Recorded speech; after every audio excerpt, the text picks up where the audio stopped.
Hello, Miss D. How are you today? Hey, how you doing? I'm doing great. It's great to see you out there. Healed up just a little bit. Um, sorry about yesterday. I know we missed ourselves a little bit, but I think D, just real quick, if you could kind of tell us what your conditions are right now for the sailors out there, wondering what your configuration is and how you're going out there. Well, as you can see, I'm living life at an angle, and we've got the masthead zero up, and we're kind of reaching, keeping it fast. We're heading towards a high pressure ridge, so we're making the most of this 10 to 12 knots of breeze that we've got while we've got it, because we know in the early hours of the morning it's all going to disappear off and we're not going to have a lot of breeze around and it'll be a bit flappy. So at the moment we're in good pressure, and that's allowing us to close the gap on the guys in front. So we're very positive on board Team SCA today. Well, that's good. I mean, I think for the most part, at least when I saw every one of your team in Cape Town, you guys were very positive. Um, and I think everyone knows how long a race it is. But Dee, we'll talk about the performance and the legs so far in a minute. I want to talk about you a little bit because you fascinate me. You always have. Um, so I think the first thing I want to The know. good and the bad, huh? I think the first thing that I'm really curious about is, you talked early on that your natural role in the team is kind of like mom. I'm more curious about your natural role as far as sailing responsibilities and duties. Um, are you where do you naturally fill in? Are you a main trimmer? Are you driving a lot? Are you just talk to us about that? Well, it's obviously interesting for the whole squad as a system, because I was one of the last ones in, and there's a lot of positions have already been decided. So I'm very happy being an Indian, not after being a chief, and want to fit in to get the best performance for the team. Also, I didn't do leg one, so I've stepped on for leg two. So it's about not rocking the boat literally, and making sure that the performance stays.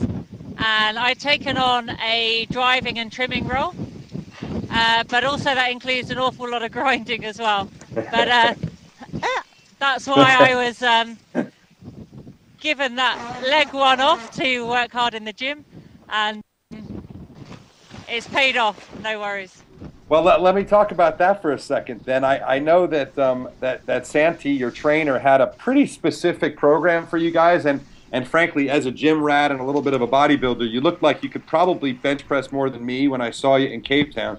Tell me how you feel physically now after a couple days on the boat and after that ridiculous muscle building regime. Do you know what? It's so nice to be back. I've missed it. I'm feeling really good, and it's just really nice to be sailing. It's what I enjoy, and it's so good. If you need to get on the pumps, it's cool. We can keep talking. All full. We got We're the all full. muscles of Libby Greenhalgh on the pumps. All right. Well, you know what? That's actually a good segue into a question that one of our readers had, Dee, which is, you know, in at least watching you guys in the import race in a straight line and starting, you seem fast. But I was surprised to see that your maneuvers seem to go a little bit slowly. And knowing how strong most of you girls are, and knowing how that you have an extra three people, I'm wondering, whether there's some issue with choreography or if there's something else that's slowing down your maneuvers a little bit compared to, say Brunel or Abu Dhabi.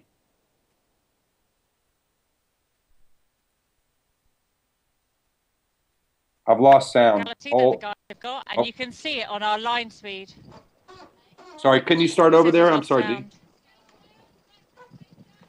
Yeah, no worries. I said, despite the training, the physicality that we have is never going to match the guys. And so we try and get clever, but you can see that in our line speed. We start off really strong, and then we get slower as the manoeuvres continue. But what we were really pleased with at the import at Cape Town is the transitions we handled really well. And I think we took advantage of those gaps that we had at different times, and came out of it looking pretty good. So it was about being clever and not necessarily being that strong. So that paid off for us. But yeah, sometimes we miss out sometimes on the line speed. Yeah, I mean, is there a solution? I mean, obviously you get three more people, but you've only got X number of hands on the pumps. Is there a gearing solution or some way to maybe put more power into the lines for for some of that, or are you not that worried about it being that the import races and the leg starts are not, crucial? Well, I mean, that's obviously working in our favour that it doesn't count, and it's, as you say, a really long race. But if you had the choice, you'd have a bit different gearing maybe on the winches. But ultimately, it is what it is, and we're learning to manage with it. As you say, we can only put 6 pairs of hands on the handles, no matter the number of increase of crew that we're allowed. So we're fighting that all the time, but we do work hard looking at getting the right people in the right place, even down to the right people on the right side, so who's pushing and who's pulling on the grinders. And we've done a little bit of research on that during our training to make sure that we've got the right people in the right place. So obviously occasionally things happen by surprise and you don't, and I think that helps. Got it. Okay. That's a good answer. I appreciate that. We want to thank everyone on your team. Certainly, thank Karina and Stacy and everyone for showing us stuff that maybe some of the other guys are not showing us. Showing Stacy getting beaten to hell up the rig, showing the Chinese jibe. It's really, really interesting stuff to see for us, and I really appreciate it personally.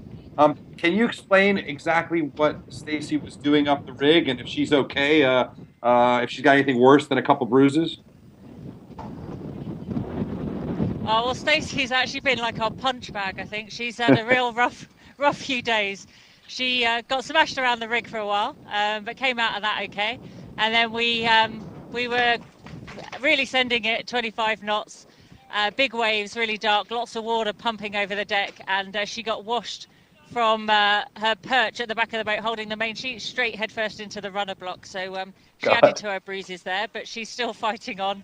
There's no stopping her, and that's what's really nice when you've got a team full of people that are that committed.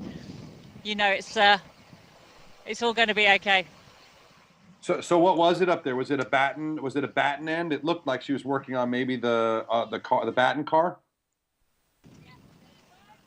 Yeah, the pin had just come out. We found it on the deck, so it's good to find these things when you're having a check round in the daytime, so that you can prevent what could be a really big problem into just a little issue. So she found it on the deck, and up she went to pop the pin back in on the batten car. Oh, okay, interesting. And then we'll go to your Chinese jibe, or a little bit of an accidental jibe there, and then a really quick jibe back. A lot of people were surprised with the stack on and the cant on that you were able to so quickly get it back under control. Did that surprise you, or are these boats actually pretty gentle in a wipeout, or when that happens? No, they're really forgiving. I mean, these boats are built to withstand stuff. They're built to be, exciting sailing. But they're very forgiving. They give you a chance to get back on your feet, even with everything on the wrong side. Quick teamwork obviously helps with that. Getting rid of the sail, so we furled really quickly there and got steerage again, and then set up to tack back, and we're back on track now. So it doesn't take long, but it just takes a bit of coordination. Okay, cool. All right. Look, can we talk about the rotation for a second? I was a little surprised to see Sally Barkow come off the boat, only because I've raced against Sally and I watch her beat the crap out of guys when she's on the helm all the time. I guess I'm wondering how you come up with the rotation, whether it's all about sort of narrowing it down to have the best performance down the road, or if there's a set pre-rotation schedule that you're just living out. Could you answer that? Yeah, I mean, I'm probably not the best person to answer that, but from my understanding is Sam, as the skipper on board the boat, talks to Liz as the watch captain, and they talk about the performance and the combinations of the crew. They then sit down with the coaches and talk about, various changes and combinations that would work and what's ahead for the next leg, and then that decision is made, and then the crew are informed. So we always try to have that information passed on, and so the two that are going off know, and the two that are coming on know, and people can then kind of get their heads in the right place where they need to be. So it's a case of when we get to each stopover, that whole process happens. So it's a little unknown for the squad. Obviously there's those that won't ever change out, but there's some of us that, you never know. But there's, it seems to be working, and it's always a case of trying to have fresh arms and have that option in case of illness or injury, which, touch wood, so far we haven't had to face, but, there's always that possibility. So we are lucky with the squad that it doesn't make that much difference in the performance who we put on and off. So it's just nice to have fresh blood, fresh arms, and hopefully stop any niggles should any arise. Does it not mean that you guys are competing against each other a little bit for the next leg? Well, there is an element of somebody said, oh, so you're still all in competition, even though we went through all the trials and selection. But yeah. Actually, no, we're a squad all bought into the same purpose. And I think you do have to kind of talk to yourself and put your head in the right place, because you can get pretty upset. You know, you think, oh, God, I'm off. But, you know, it's as a squad we're performing, and the girls are very good at reminding that you're not excluded, you're very much included whether you're on the boat or off the boat. So hopefully we can keep that going, and I think that strength will start to show, and it will help actually gain confidence, and people will start believing in it more, and then that's quite a threat when you have such a strong squad in front of you. Well, that's very honest. I appreciate that. You know, I spent, I don't know, 90 some odd days following you and Anna as you sailed around the world in the Barcelona race a few years ago. And I remember you being very close to the exact same spot you were at a couple of days ago. I wonder, what sort of feelings does that put in your head? Well, not only that time, but you've been around there a few times as well, going the other way. Certainly you've had your fair share of time in that piece of ocean, alone, double-handed, going each way. I guess, what was your favorite time around there? And does the fully crewed stuff get you going as much as the short-handed stuff did? Yeah, actually, and I'm surprised to say it does, but I like the fact that everyone's giving 100% the whole time, and the boat is trying to be sailed at 100% the whole time, and that intensity I'm really enjoying. And I have to say that this time there, it was much sailing, so I was quite happy. I remember Barcelona World Race being in the same place, and it was upwind and miserable, and that was Anna's baptism into the Southern Ocean. Yeah. So that was a bit big, and the Vendée was like the unknown, sending it down big waves. So I was a bit wise, eyes wide open. So this time has been very pleasant, actually. It's nice to be the veteran, isn't it? That's why they call me Mum, because I'm the old lady. Well, you certainly look spectacular, as good as you've ever looked. So you don't look like the old lady. Let's get into. I know you want to be really positive here, but let's get into the reality a little bit. You guys seem to be, when you get offshore, you always seem to be maybe a little bit lower when you're going upwind, maybe a little bit higher when you're going downwind. You just seem to be finding the outsides of the fleet. And in a one design regatta, often that's because someone's lacking a little boat speed, and you see them looking for those corners a little bit more. I don't know if you know yet why. I don't know if you understand whether it's a little bit of performance you're lacking, a little bit of concentration, or a little bit of navigation. Do you have any ideas? I mean, you have to be racking your brains a little bit that you end up at the bottom of the skids. Yeah, I mean, it was frustrating. It was really good day one. We were with everyone. You could see them.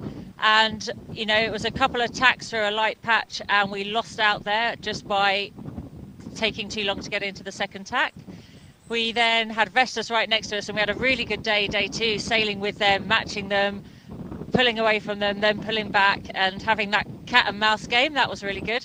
And then literally overnight on Tuesday night, we lost everyone and fell out the back, and that was frustrating. And all I can say is that we're really good when we get set up, but if there's a slight change, well, transitions, we don't get up to speed quickly enough. And it's almost like we need to get quicker at finding the new mode when the wind changes by five knots or something. Yeah. And we're getting better at that. And the focus and intensity for this leg has been, you know, impressive. Everyone's really looking at the numbers, but we do have that. It takes us a little bit of time to get into the new wind or the new boat speed, new wind speed. And I think that's where the guys are maybe pulling away from us a bit. But what's exciting now is we've had a really good day where we've carried the pressure, where the guys have met the high pressure ridge ahead of us. So they've slowed down, we're pulling into the back of them, and we're sailing the boat well. And so this is our first chance of compression and getting back with everyone again. And I think everybody's got the bit between their teeth because of that now.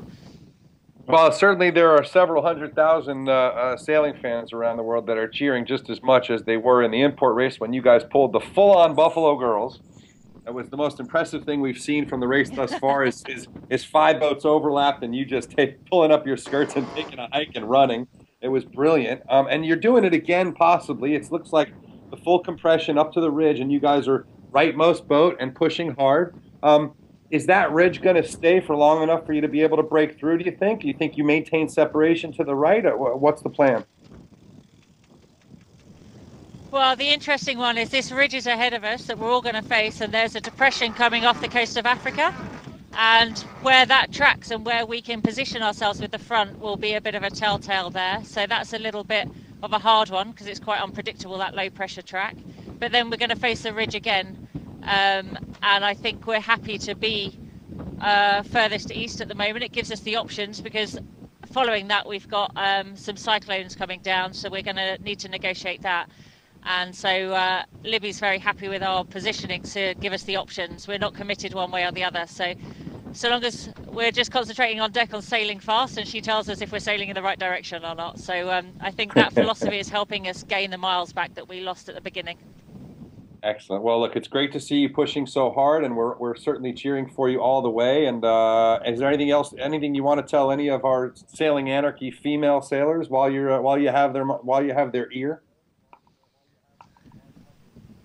Well, yeah, I mean, we just thank everyone for the support, and all the doubters out there, keep watching because things are going to change. You can see us improving every day, and keep following us and you'll find out just how good we can be. All right, Dee, thank you a million times. Get back to it. Thank you for giving me 17 minutes. Hopefully I'll be able to tickle you again when maybe you're at the front of the fleet in a week or two's time. That sounds good. Hope so. Cheers. Cheers. Bye. Bye. Thank you, Karina. Well, thanks, Karina. No worries. Have a good day. So, folks, there you have it. There's our little chat with Team SCA, Dee Caffari, with thanks to the Volvo Ocean Race and Karina Holleran aboard Team SCA.